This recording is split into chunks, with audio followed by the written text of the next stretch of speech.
Not going to lie, Seth Rollins may be the actual GOAT. The guy makes every gimmick work, doesn't matter if it's the architect of the Shield, Triple H's corporate champion, a babyface workhorse champion, the Monday Night Messiah, or the Visionary. To all that great character work, add a very good, very technical in-ring style and you've got yourself an all-rounder package that can only be derailed by whatever happened at Hell in a Cell 2019. Today we're looking at Rollins' ability to make the best out of everything handed to him from the angle of tag team wrestling. Seth Rollins is a 6-time WWE Tag Team Champion, but unlike people like the Usos that shared every tag title they've won with the same partner, Rollins became tag champion with 5 different partners. Join me on a look back at all of them.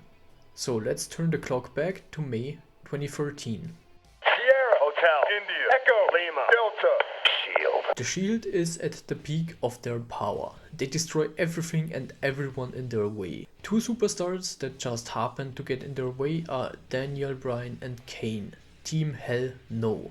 They are the WWE Tag Team Champions. This doesn't seem to bother the Shield brothers. Extreme Rules 2013 brings 2 title opportunities for them. Dean Ambrose captures the United States Championship while Roman Reigns and Seth Rollins knock off Team Hell No in a tornado tag match. Next night on Raw, all 3 members carrying gold come out to make a statement. They claim that they are running the business and now they have the title belts to physically back that up, while Dean Ambrose would go on to have a long but forgettable United States title run, retaining by DQ or a countout left and right. Reigns and Rollins' time with the tag belts is much more impressive. I mean, everyone looks back at this era of the Shield fondly. They went through names like Daniel Bryan and Randy Orton or the Usos.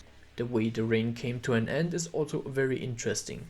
This is pre-American Nightmare, pre-AEW, even pre-Stardust Cody Rhodes. A very different Cody Rhodes to the one we have today, and that difference is just astonishing.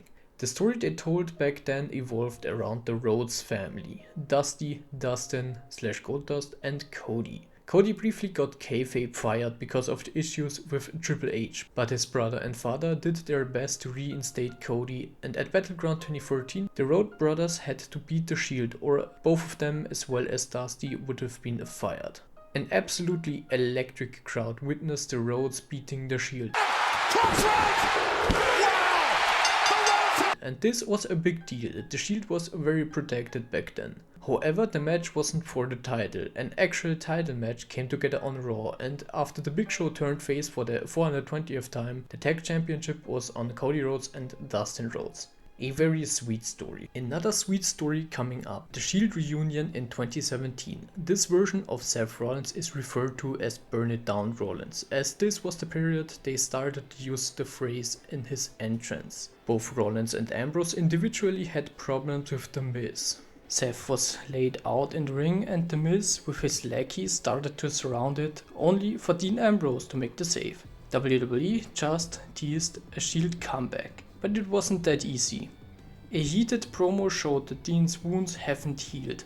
Seth with an heartfelt apology. Ambrose doesn't buy it. Seth symbolically turns his back for Dean to hit it with a chair. The Miztourage interrupts. Next week, a tag match sees the former Shield brothers pick up the win. They high-five, but once Seth puts forward his fist for a bump, Dean leaves him hanging. He goes on the record that he got burned the last time he trusted Rollins, and like a kid, he learned his lesson. Cesaro and Sheamus enter the mix. We got a couple of matches, and one time Rollins comes to the rescue once Ambrose is in a sticky situation. The scene reverses. Dean puts forward the fist, with the Visionary not being down for it this time. On a segment the next Raw episode, under a chorus of yes chants by the crowd, Ambrose and Rollins don't get on the same page and start brawling. The bar joins in on the fun and this happens. This was really just wholesome to watch. Both Kobe Lopez as well as Jonathan Good really put emotion into this. This moment carried over to SummerSlam where they captured the Raw tag titles. The bar re-invoked their rematch clause for No Mercy. This match has that cringe-inducing moment with Cesaro hitting the ring post, his teeth pushing up his jaw. Ugh. Clean win for Ambrose Rollins, but the feud ain't over. A rematch on Raw, another rematch on Raw, but unfortunately things go to shit as the Survivor Series build causes chaos, allowing the Bar to walk out champions. It didn't take long for Seth to have a tag belt around his waist again. In the same year he got it back from the Bar, but not with Dean Ambrose on his side, instead it was Jason Jordan. Jason Jordan made his way to the main roster as part of American Alpha, the tag team with Chad Gable. The two did put on great matches as a team, successful as tag champs, but once they got separated by the draft, WWE thought it was cooking with what they did next. One episode, General Manager Kurt Angle came to the ring with a confession. Well, he told the world that Jason Jordan is his long-lost son. Okay, that's not true, but let's just run with it. Jason was a good in-ring performer, but bland on a character level on the mic as well. So it might surprise you that he was thrown together with Seth Rollins on a whim, and the two won the tag titles out of nowhere. Wait, what?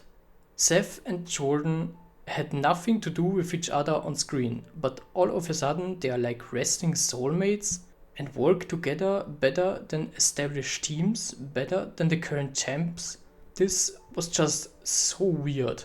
Not like anyone involved in this angle was untalented or undeserving or something, but Seth just came off a run with the freaking Shield, his brothers in arms, and now he's playing with what's essentially the new kid in town. Very strange. They dropped it back to the Bar quickly and everyone moved on.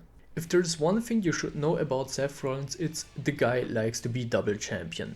In 2018, the Visionary beefed with Dolph Ziggler for the Intercontinental Championship, but got dealt the short end of the stick every time because Ziggler had Drew McIntyre in his corner, making it so Seth was always outnumbered. But when he brought back Dean Ambrose from injury looking absolutely shredded, Ziggler and McIntyre knew they were screwed.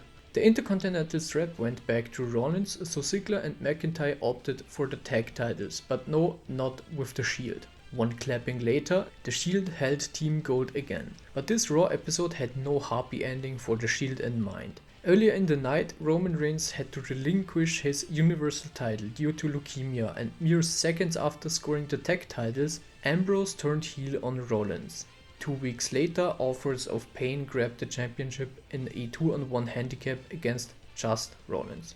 At WrestleMania 35, Seth Rollins finally ended Brock Lesnar's horrible run as Universal Champion. Raw finally had a champ that actually showed up every week. Due Money in the Bank shenanigans, the title went back to Lesnar for a month, but at SummerSlam, Rollins came back for the belt for good. Just 1 week later, he was in a match for the Raw Tag Team Championship against the OC with Braun Strowman on his team.